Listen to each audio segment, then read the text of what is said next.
नमस्कार दोस्तों, परमा एजुकेशन के यूट्यूब चैनल पे आप सभी भाई बहनों का स्वागत करते हैं। तो चलिए बात करते हैं गणित शिक्षण के बारे में, जो बहुत ही महत्वपूर्ण होने वाले हैं सीटेट की दृष्टि से, क्योंकि आज के जितने भी प्रश्न रखे गए हैं बहुत ही महत्वपूर्ण है। तो चलिए शुरू करते हैं अपने पहले प्रश्न से।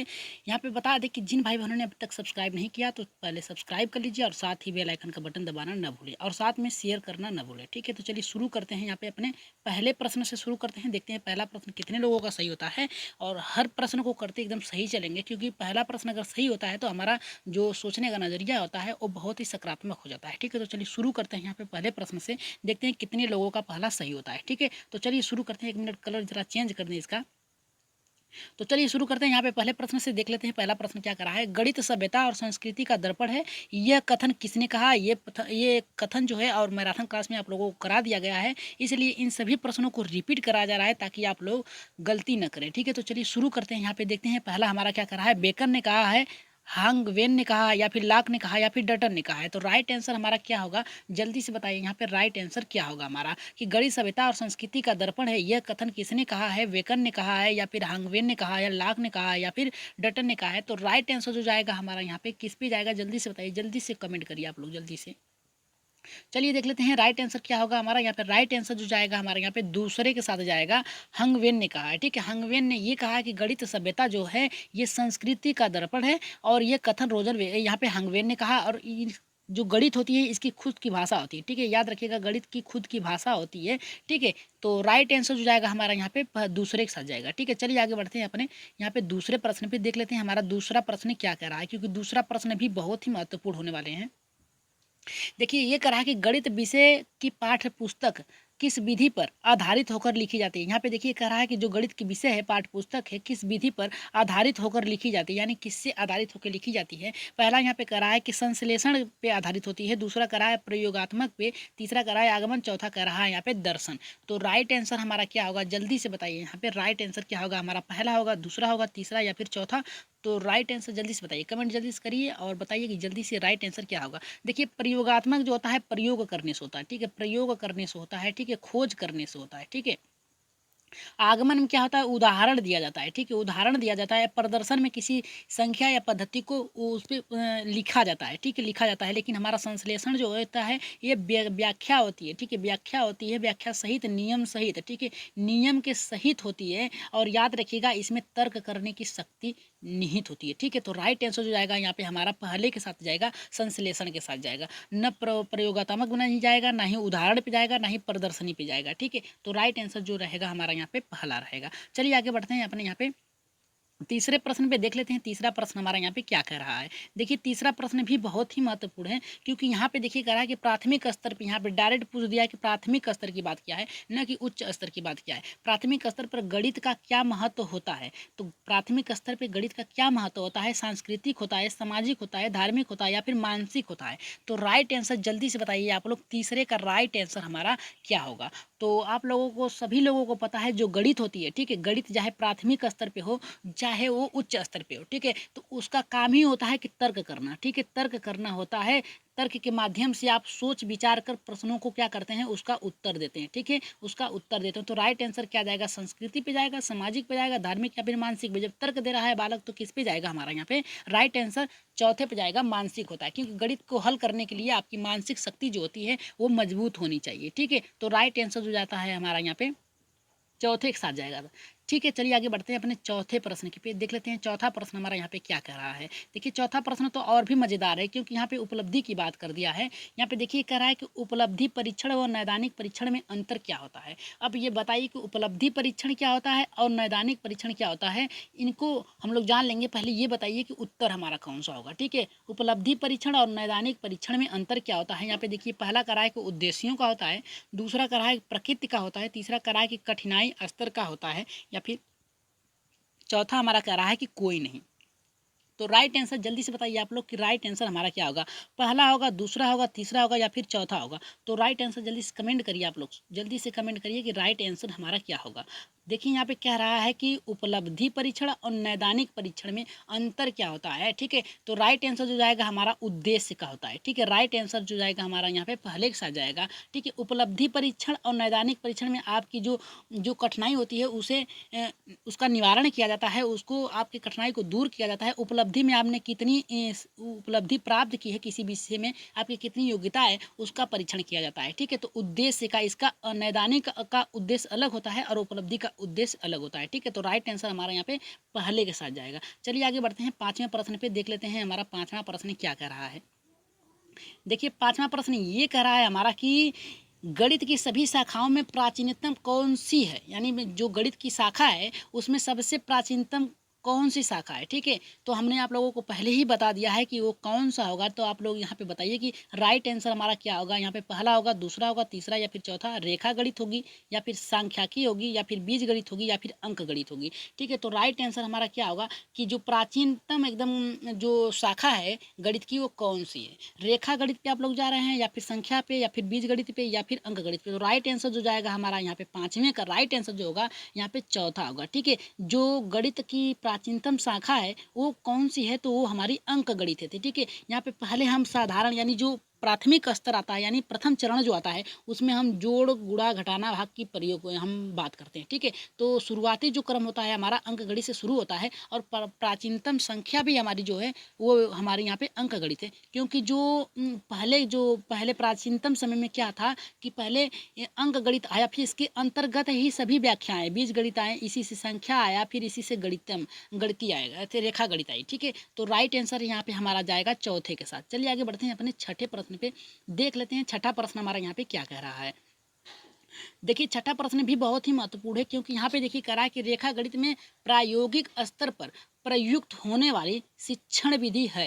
यानी पे कह रहा है कि जो रेखा गणित है वो प्रायोगिक स्तर पर प्रयुक्त होने वाली शिक्षण विधि है। पहला कह रहा है कि प्रदर्शनी है, दूसरा आगमन विधि, तीसरा निगमन विधि या फिर चौथा कह रहा है कि उपयुक्त सभी। तो राइट आंसर हमारा क्या आ जाएगा, तो जल्दी से बताइए रेखा गणित में क्या होता है। ठीक है, रेखा गणित में क्या होता है आप लोगों को पता ही होगा कि रेखा गणित में जो होता है कि ये आपको लाइनिंग होती है। ठीक है, रेखा गणित में लाइनिंग का प्रयोग अधिकतर किया जाता है। ठीक है, अब देखिए यहाँ पे उपयुक्त सभी नहीं होगा, निगमन यानी नियम के साथ तो रेखा गणित नहीं चलती है, आगमन उदाहरण के साथ नहीं चलती है, नियम के साथ चलती है लेकिन उदाहरण के साथ नहीं चलती है। ठीक है, तो यहाँ पे देखिए ये उच्च स्तर पे बात कर रहा है। ठीक है, उच्च स्तर पे बात कर रहा है, तो राइट आंसर जो जाएगा हमारा यहाँ पे पहले के साथ जाएगा प्रदर्शनी। ठीक है, प्रदर्शनी विधि। ठीक है, इसमें प्रदर्शन किया जाता है, रेखाओं की गणना की जाती है। ठीक है, तो राइट आंसर हमारा यहाँ पे हमारा पहले के साथ जाएगा। आप लोग प्रश्न को देखिए और उसी से समझ जाइए कि कह क्या रहा है। ठीक है, तो राइट आंसर जो जाएगा हमारे यहाँ पे पहले के साथ जाएगा। चलिए आगे बढ़ते हैं अपने सातवें प्रश्न पे, देख लेते हैं सातवां प्रश्न हमारा यहाँ पे क्या कह रहा है।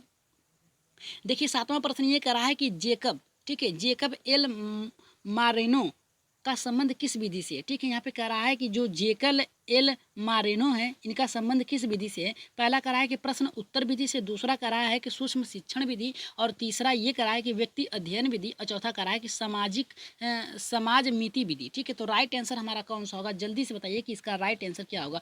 जो यहाँ पे जेकब है, ठीक है, जेकब एल हैं, इनका संबंध किस विधि से है, तो बताइए पहला राइट आंसर होगा, दूसरा होगा, तीसरा होगा या फिर चौथा होगा। तो राइट आंसर कौन सा होगा जल्दी से बताइए आप लोग।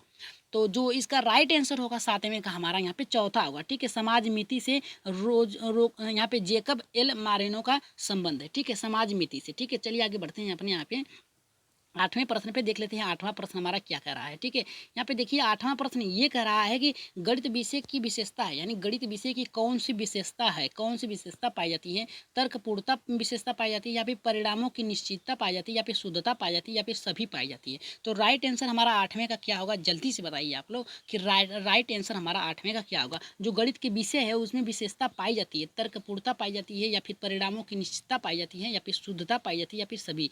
तो देखिए यहाँ पे हमारा देखिए तर्कपूर्णता, जो गणित है इसमें तर्क करना आपका स्वाभाविक कर्तव्य बनता है कि आप बिना तर्क के आधार पे किसी भी गणित की गणनाएं नहीं कर सकते। और जब तर्क करेंगे, ठीक है, गणना करेंगे, नियम का प्रयोग करेंगे, तो आपका परिणाम जो होता है एक निश्चित आता है। ठीक है, या गलत हो, ठीक है, निश्चित जो होता है गलत भी हो सकता है। ठीक है, गलत भी हो सकता है और सही भी हो सकता है, ठीक है। निश्चित क्रम जो होता है ये गलत भी हो सकता है, सही भी हो, लेकिन एक आपका निश्चित उद्देश्य ज़रूर आएगा और शुद्धता भी होती है, ठीक है। अगर आपने नियम का सही प्रयोग किया है, ठीक है, नियम का सही प्रयोग किया है आपने, तो आपकी जो शुद्धता है एकदम सही आएगी, ठीक है। तो यहाँ पे देखिए जब हमारा तीनों सही हो गया, ठीक है, तो राइट आंसर चौथा हमारा ऑलरेडी सही होगा, ठीक है। तो हमारा जो राइट आंसर था द था, यानी सभी। चलिए आगे बढ़ते हैं 9वें प्रश्न पे, देख लेते हैं 9वां प्रश्न हमारा यहाँ पे क्या कह रहा है। देखिए 9वां प्रश्न ये कह रहा है कि चिंता बोध तर्क शक्ति विश्लेषण की क्षमता बढ़ाने वाला विषय है। यानी जो कह रहा है कि जिस विषय में चिंता भी हो, बोध भी हो, तर्क शक्ति भी हो, विश्लेषण भी हो और क्षमता बढ़ाने वाला हो, वो सब्जेक्ट कौन सा है आपका, ठीक है। तो यहाँ पे भूगोल होगा, गणित होगा, सामाजिक विज्ञान होगा या फिर भाषा होगी। तो आप लोगों को पता है कि अगर गणित की शिक्षण चल रही है तो सबसे राइट आंसर जो जाएगा हमारा यहाँ पे गणित पे जाएगी, ठीक है। इसी में आप तर्क भी करते हैं यानी चिंता करते हैं, ठीक है, बोध भी करते हैं और तर्क शक्ति का भी प्रयोग करते हैं और विश्लेषण उसे बांटते भी हैं, छांटते भी हैं और उस अपनी क्षमता को बढ़ाते भी हैं, ठीक है। गणित विषय ऐसी विषय है जिसमें आपकी जो शक्तियाँ होती हैं, सोचने की शक्तियाँ जो होती हैं और आपकी जो भंडारण शक्ति तर्क करने की होती है, ये क्या होती है, मजबूत होती है, ठीक है। क्या होती है, मजबूत होती है, ठीक है। तर्क शक्ति आपकी मजबूत हो जाती है, ठीक है। इससे आपकी जो सोचने समझने की जो चिंतन है, ग्रहण करने की क्षमता है, ये आपकी एकदम विकसित हो जाती है। तो राइट आंसर यहाँ पे हमारा यहाँ पे दूसरे के साथ जाएगा। चलिए आगे बढ़ते हैं अपने 10वें प्रश्न पे, देख लेते हैं 10वां प्रश्न हमारा यहाँ पे क्या कह रहा है।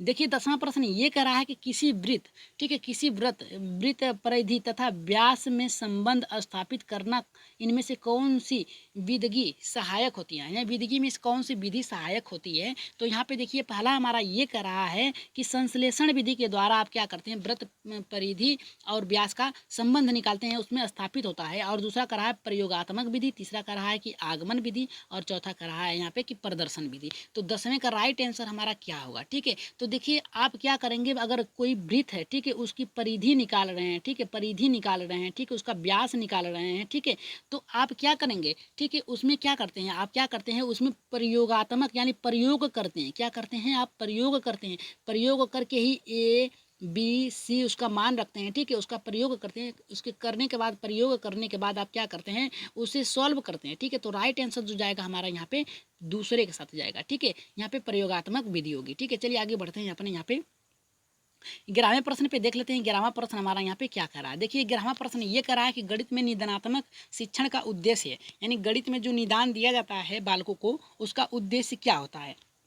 गणित गणित में निदात्मक परीक्षण का उद्देश्य क्या होता है। देखिए यहाँ पे पहला कह रहा है हमारा कि प्रगति पत्रक को भरना, दूसरा कह रहा है कि सत्रांत परीक्षा के लिए पत्र की योजना बनाना और यहाँ पे कह रहा है तीसरा कि बच्चों की समझ में निहित रिक्तियों को जानना और चौथा कह रहा है यहाँ पे अभिभावकों को प्रतिपुष्टि देना, ठीक है। यहाँ पे फीडबैक देना, यहाँ पे अभिभावकों की बात कर रहा है, ठीक है। तो ये हमारा गलत हो गया, ठीक है, चौथा हमारा गलत हो गया। और यहाँ पे प्रगति पत्रक को भरना की बात कर रहे हैं। यहाँ पे देखिए निदानात्मक की बात कर रहा है, तो आप यहाँ पे पत्रक को कैसे भरेंगे, ठीक है। या निदान किसका होगा, यहाँ पे छात्र का तो होगा निदान, ठीक है, छात्र का होगा या फिर शिक्षक का होगा। यानी शिक्षक का होगा तो उनके जो प्रिंसिपल हैं या फिर उच्च अध्यापक जो हैं वो करेंगे, अपनी अपनी कठिनाइयों को जान सकते हैं निदात्मक के माध्यम से। लेकिन यहाँ पे देखिए बात छात्र छात्र की हो रही है, ठीक है, यहाँ पे पत्रक की बात नहीं हो रही थी, ये हमारा गलत हो गया, ठीक है। देखिए अब हमारा यहाँ पे पहला गलत हो गया, चौथा गलत हो गया, अब बचा हमारा दो, ठीक है। अब देखिए यहाँ पे बात कर रहा है यहाँ पे कि संतात परीक्षा, यानी सप्ताह में जो होने वाली परीक्षा है उसका आयोजन करना। नहीं, यहाँ पे देखिए निदान करने की बात कर रहा है, तो हमारा यहाँ पे बच्चों से जाएगा। बच्चों की समझ में निहित रिक्तियों को जानना, यानी उनकी कठिनाई क्या है उसको जानना निदानात्मक का कार्य होता है, ठीक है, उद्देश्य होता है। तो राइट आंसर जो जाएगा यहाँ पे हमारा यहाँ पे तीसरे के साथ जाएगा, ठीक है। तो चलिए आगे बढ़ते हैं अपने 12वें प्रश्न पे, देख लेते हैं 12वां प्रश्न हमारा यहाँ पे क्या कह रहा है। देखिए 12वां प्रश्न ये कह रहा है कि जियो बोर्ड किसके शिक्षण का एक प्रभावी साधन है, ठीक है। जियो बोर्ड जो है ये किसके शिक्षण का एक प्रभावी साधन है। पहला यहाँ पे देखिए कह रहा है कि आधारभूत ज्यामितीय अवधारणाओं जैसे यहाँ पे किरणें, रेखाएं और कोण का है। दूसरा कह रहा है कि ज्यामितीय आकृतियां और उसकी विशेषताओं से है। तीसरा कह रहा है कि यहाँ पे द्विमा और त्रिमा, ठीक है, त्रिविमा आकृतियों यानी द्विविम और त्रिविम आकृतियों के अंतर को जानना। और चौथा कह रहा है कि समिति की अवधारणाएँ, ठीक है, अवधारणाएँ, ठीक है। इसका राइट आंसर हमारा 12वें का कौन-सा होगा, ठीक है।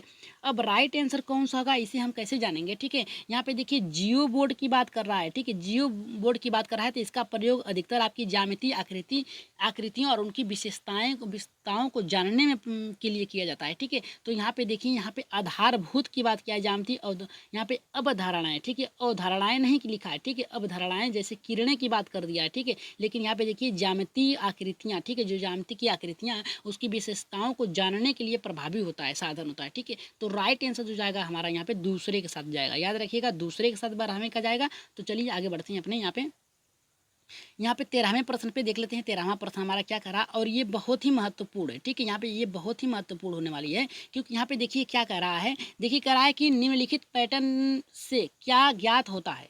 पहला कह रहा है 1+2 2+2 बराबर 4 और 3+3 बराबर 6, ठीक है। तो ये कह रहा है कि 10 + 10 बराबर 20। तो अब कह रहा है यहाँ पे देखिए कह रहा है, पहला कह रहा है कह रहा है कि गिनती होती है, दूसरा कह रहा है सम और विषम संख्याएं जानने के लिए कह रहा है, और देखिए यहाँ पे तीसरा जो कह रहा है हमारा यहाँ पे कि 2 का पहाड़ा निर्माण कर रहा है, और चौथा कह रहा है कि अभाज्य संख्याएं, ठीक है। यहाँ पे कह रहा है अभाज्य संख्याएं, ठीक है। तो राइट आंसर हमारा क्या होगा, जल्दी से बताइए यहाँ पे कि राइट आंसर हमारा यहाँ पे क्या होगा। यहाँ पे कह रहा है कि निम्नलिखित पैटर्न की से ज्ञात करिए। देखिए यहाँ पे क्या कर रहा है, ये पहाड़ा का निर्माण कर रहा है, ठीक है। 1+ यहाँ पे 1+, ठीक है, 1+1 करेगा तो 2 होगा, लेकिन 2+2 कर रहा है तो 4 हुआ, ठीक है। अगर इसी को हम कर देंगे 2 × 2 कर देंगे तो हमारा कितना होगा, ठीक है। तो कितना होगा हमारा, होगा यहाँ पे कितना होगा 4 होगा, ठीक है। तो हमारा राइट आंसर जो जाएगा यहाँ पे 2 का पहाड़ा का निर्माण कर रहा है, ठीक है। यहाँ पे 2 के 2, 2 दूना 4, 2 3 6, ठीक है। और 10 दूना क्या कर रहा है 20, यानी 2 के पहाड़ा का, ठीक है, 2 का पहाड़ा का निर्माण कर रहा है। तो राइट आंसर जो जाएगा यहाँ पे हमारा यहाँ पे तीसरे के साथ जाएगा, 2 का पहाड़ा का निर्माण कर रहा है, ठीक है। तो चलिए आगे बढ़ते हैं अपने 14वें प्रश्न पे, देख लेते हैं 14वां प्रश्न हमारा यहाँ पे क्या कह रहा है। देखिए जो 14वां प्रश्न हमारा ये कह रहा है कि एक विद्यार्थी ग्लास में भरे हुए पानी का ग्लास का आयतन बताता है, छात्र का को स्पष्ट नहीं है, यानी छात्र को स्पष्ट नहीं क्या नहीं है कि एक विद्यार्थी है वो गिलास में भरे पानी को ग्लास का आयतन बता रहा है, ठीक है, आयतन बता रहा है, कह रहा है कि एक गिलास है, ठीक है। एक छात्र है वो एक गिलास लिया, ठीक है, एक गिलास लिया है, ठीक है, एक गिलास लिया है और उसका क्या बता रहा है, वो गिलास का आयतन बता रहा है, ठीक है। छात्र को स्पष्ट नहीं, क्या स्पष्ट नहीं है यही तो जानना है। पहला करा है आयतन की अवधारणाएं, ठीक है, दूसरा करा है कि आयतन की माप, तीसरा करा है कि आयतन का सूत्र, चौथा करा है कि आयतन की इकाई। अब देखिए यहाँ पे क्या करा है कि ये गिलास की क्या करा है पानी, ठीक है, पानी को यहाँ पे गिलास में भरे हुए पानी को गिलास का आयतन बता रहा है, ठीक है। यहाँ पे आयतन बता रहा है लेकिन इसकी इकाई इसको याद नहीं है, ठीक है, इसकी इकाई नहीं याद है। तो अब देख लेते हैं कौन से यहाँ पे प्रश्न में हमारा यहाँ पे इकाई नहीं है। यहाँ पे कह रहा है आयतन की इकाई, ठीक है। तो राइट आंसर जो जाएगा हमारा यहाँ पे चौथे के साथ जाएगा, आयतन की इकाई उसे स्पष्ट नहीं है, ठीक है। तो चलिए आगे बढ़ते हैं अपने यहाँ पे 15वें प्रश्न पे, देख लेते हैं 15वां प्रश्न हमारा यहाँ पे क्या कर रहा है। देखिए 15वां प्रश्न ये करा है कि गणित के नियम एवं सिद्धांत में समावेशन होता है, ठीक, यहाँ पे करा है कि गणित का जो सिद्धांत है, नियम है, उसमें समावेशन होता है। पहला करा है कि वैधता का होता है, दूसरा विश्वसनीयता का होता है, तीसरा करा है कि अ और ब दोनों का, और यहाँ पे चौथा करा है कि कल्पना का। तो यहाँ पे देखिए समावेशन होता है, किसका समावेशन होता है, नियम के, कौन से गणित के नियम का सिद्धांत के में समावेशन होता है। पहला करा है वैधता, दूसरा विश्वसनीयता, तीसरा करा है कि अ और ब दोनों, यानी वैधता और विश्वसनीयता दोनों, और यहाँ पे चौथा करा है कि कल्पना, ठीक है। तो राइट आंसर हमारा कौन सा जाएगा, ठीक है। इसमें देखिए हमारा राइट आंसर जो जाएगा इसमें गणित के नियम के सिद्धांत में आपकी जो होती है विश्वसनीयता नहीं होती है। गलत भी आपका जो प्रश्न होता है वो आपका क्या हो सकता है, ठीक है, गलत भी हो सकता है, गलत भी हो सकता है और सही भी हो सकता है, ठीक है। तो ये स्पष्ट यानी विश्वसनीयता नहीं है, यानी आपकी जो उत्तर है वो शायद सही भी ना हो, तो इसलिए हमारा क्या होता है वैधता होता है, ठीक है। तो राइट आंसर जो जाएगा हमारा यहाँ पे पहले के साथ जाएगा, याद रखिएगा हमारा पहले के साथ जाएगा। चलिए आगे बढ़ते हैं अपने 16वें प्रश्न पे, देख लेते हैं 16वां प्रश्न हमारा यहाँ पे क्या कह रहा है। देखिए 16वां प्रश्न ये कह रहा है कि गणित की प्रकृति एवं तर्क, यहाँ पे तार्किक चिंतन में संबंध, यानी कि कह रहा है कि गणित की प्रकृति और प्रकृति, ठीक है, यहाँ पे प्रकृति होगा, प्रकृति तथा एवं तार्किक चिंतन में संबंध होता है। पहला कहता है निकटतम, दूसरा कह रहा है कि सामान्य, तीसरा कह रहा है कि असामान्य, चौथा कह रहा है कि न्यूनतम, ठीक है। तो यहाँ पर राइट आंसर हमारा क्या होगा 16वें का। तो 16वें का जो राइट आंसर जाएगा यहाँ पे हमारा यहाँ पे हमारा जाएगा पहले के साथ निकटतम, ठीक है। जो गणित की प्रकृति होती है और तार्किक चिंतन में क्या होता है, निकटतम संबंध होता है, क्या होता है, संबंध होता है। क्योंकि आप बिना तर्क किए क्या करते हैं, गणित को सॉल्व नहीं कर सकते, ठीक है। तो आपको तर्क करना ही होगा, ठीक है। आपकी जैसे बहुत कर सकते हैं आप, 2+2 कर सकते हैं, हमेशा रटे हुए हैं 4 कर सकते हैं। लेकिन अगर आपको यहाँ पे बड़ी संख्याएँ दे दिया जाए, ठीक है, यहाँ पे बड़ी संख्याएँ दे दिया जाए, तब क्या करेंगे, तब आप इसको विधि के द्वारा सॉल्व करने का प्रयास करेंगे, ठीक है। तो आप यहाँ पे आप क्या करेंगे, यहाँ पे तर्क करेंगे, ठीक है। तो यहाँ पे आप कहेंगे कि 200 होगा, ठीक है। तो तर्क किया आपने, तो यहाँ पे निकटतम संबंध होता है, ठीक है। तो राइट आंसर हमारा 16वें का पहला होगा, ठीक है। चलिए आगे बढ़ते हैं अपने यहाँ पे 17वें प्रश्न पे।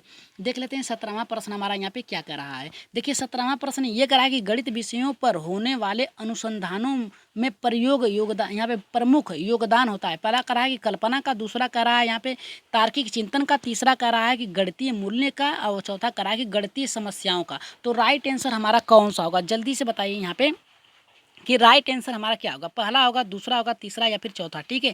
तो राइट आंसर जो जाएगा हमारा यहाँ पे 17वें का, ये दूसरे के साथ जाएगा। आप लोगों को पता है कि गणित विषय में तर्क करना अनिवार्य है, और जहाँ भी गणित में आप लोगों को तार्किक चिंतन दे दिया जाए, ठीक है, या फिर अन्वेषण दे दिया जाए, ठीक है, या फिर ह्यूरिस्टिक दे दिया जाए, ह्यूरिस्टिक विधि, तो आप लोग तुरंत उसे सही करेंगे, ठीक है। तो राइट आंसर यहाँ पे हमारा जाएगा यहाँ पे दूसरे के साथ। चलिए आगे बढ़ते हैं अपने 18वें प्रश्न पे, देख लेते हैं 18वां प्रश्न हमारा क्या कह रहा है।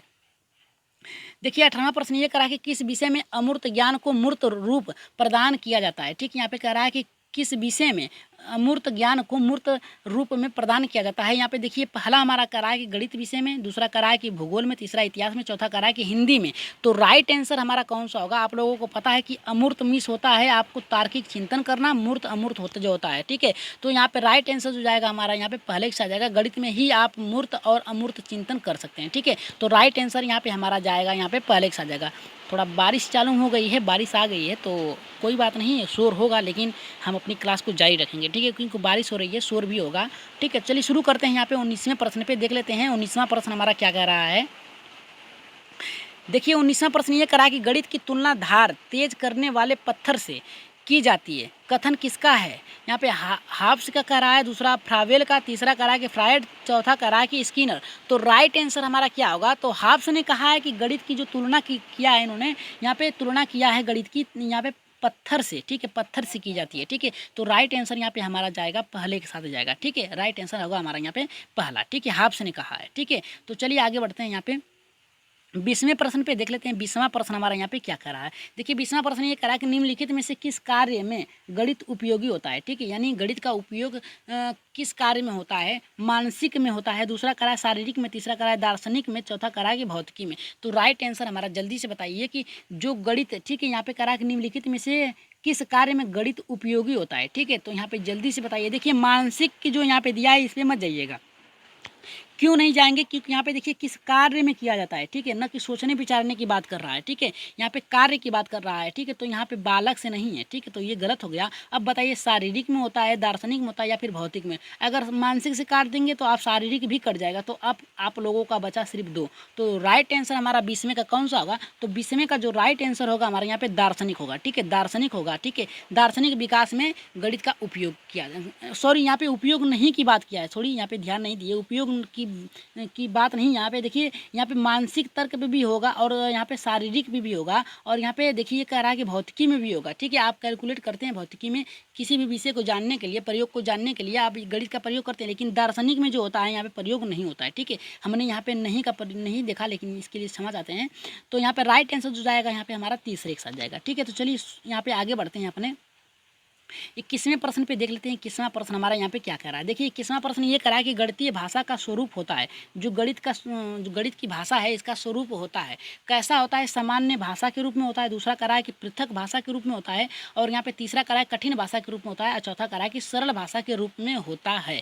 तो राइट आंसर क्या होगा हमारा यहाँ पे, जल्दी से बताइए कि जो गणित भाषा का जो स्वरूप है, ठीक है, ये किस में होता है, ठीक है, पहले में होता है, दूसरे में, तीसरे में, चौथा में। तो राइट आंसर जो जाएगा हमारा, जल्दी से बताइए कि राइट आंसर हमारा होगा ये किसमें का राइट आंसर जो होगा हमारा यहाँ पे दूसरा होगा, पृथक, ठीक है। गणित को हम क्या करते हैं, बांट के छोटे छोटे क्रमों में बांट कर क्या करते हैं, उसे सॉल्व करते हैं, ठीक है। तो राइट आंसर जो जाएगा हमारा यहाँ पे दूसरे के साथ जाएगा, पृथक भाषा के रूप में हम गणित भाषा का स्वरूप होता है, ठीक है। तो यहाँ पे राइट आंसर जो जाएगा हमारा यहाँ पे दूसरे के साथ। चलिए आगे बढ़ते हैं अपने 22वें प्रश्न पे, देख लेते हैं 22वां प्रश्न हमारा यहाँ पे क्या कर रहा है।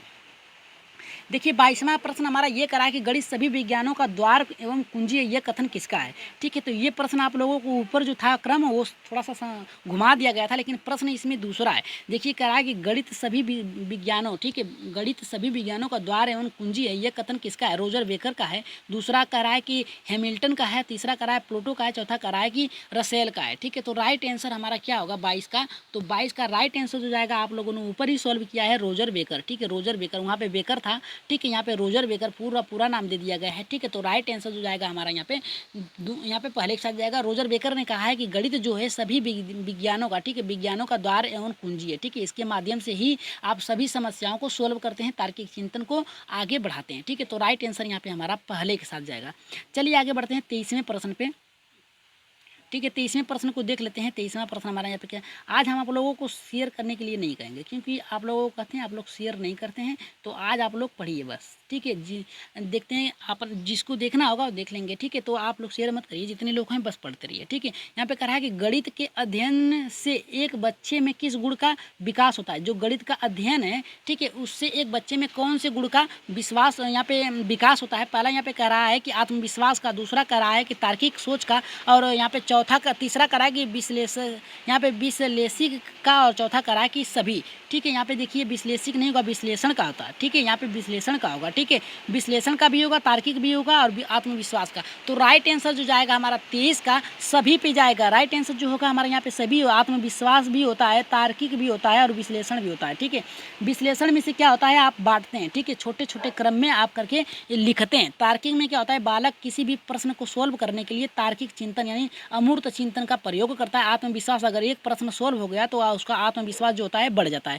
तो राइट आंसर जो जाएगा हमारा यहाँ पे चौथे के साथ जाएगा। चलिए आगे बढ़ते हैं, अपने 24वें प्रश्न पे देख लेते हैं। 24वां प्रश्न हमारा यहाँ पे क्या कह रहा है।